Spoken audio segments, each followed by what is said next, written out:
জুবিনদাৰ মায়াবিনী গীতটি স্পটিফাইত হোৱা আপলোডক লৈ বা কপিৰাইট অনাৰশ্বিপক লৈ হোৱা যি বিতৰ্ক সেয়া মাৰ নাযাওঁতেই যোৱাকালি গোৱালপাৰাৰ এজন তথাকথিত ভণ্ড ইউটিউবাৰ মুস্তাফিজুৰ ৰহমানে ফেচবুকত এটা ভিডিঅ' আপলোড কৰি দাবী কৰিছে যে এতিয়াৰে পৰা মায়াবিনী গীতটিৰ কপিৰাইট অনাৰশ্বিপ তেওঁৰ লগত, অৰ্থাৎ এতিয়াৰে পৰা মায়াবিনী গীতটিৰ বাবদ যিমান ৰয়েলটি আহিব গোটেইবোৰ ভাইটি মিউজিক কোম্পানী নামৰ এই তথাকথিত ভণ্ড মুস্তাফিজুৰ একাউণ্টত সোমাব আৰু তাৰ পৰা তেওঁ জুবিনদাৰ পৰিয়ালবৰ্গক দিব বুলি জনাইছে। এতিয়া প্ৰশ্নটো হ'ল, এই মায়াবিনী গীতটি বা আন যিবোৰ জুবিনদাৰ চিৰযুগমীয়া গীত আছে এইবোৰৰ কপিৰাইট অনাৰশ্বিপ লোৱাৰ অধিকাৰ বা দায়িত্ব এই ভণ্ড মুস্তাফিজুৰক কোনে দিলে?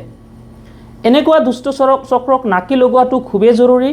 মই গোৱালপাৰা জিলা পুলিচ প্ৰশাসনক অনুৰোধ জনাইছোঁ যাতে জুবিনদাৰ চিৰযুগমীয়া গীতবোৰৰ যি মানে কষ্টোপাৰ্জিত ৰয়েলটি এইবোৰ যাতে কোনো দুষ্ট চক্ৰৰ হাতলৈ নাযায়, যাতে জুবিনদাৰ পৰিয়ালে লাভ কৰে। গতিকে সময় থাকোঁতে যাতে এনেবোৰ দুষ্ট চক্ৰক দমন কৰি জিলা প্ৰশাসনে উপযুক্ত ব্যৱস্থা গ্ৰহণ কৰে তাৰ বাবে অনুৰোধ জনালোঁ। ধন্যবাদ।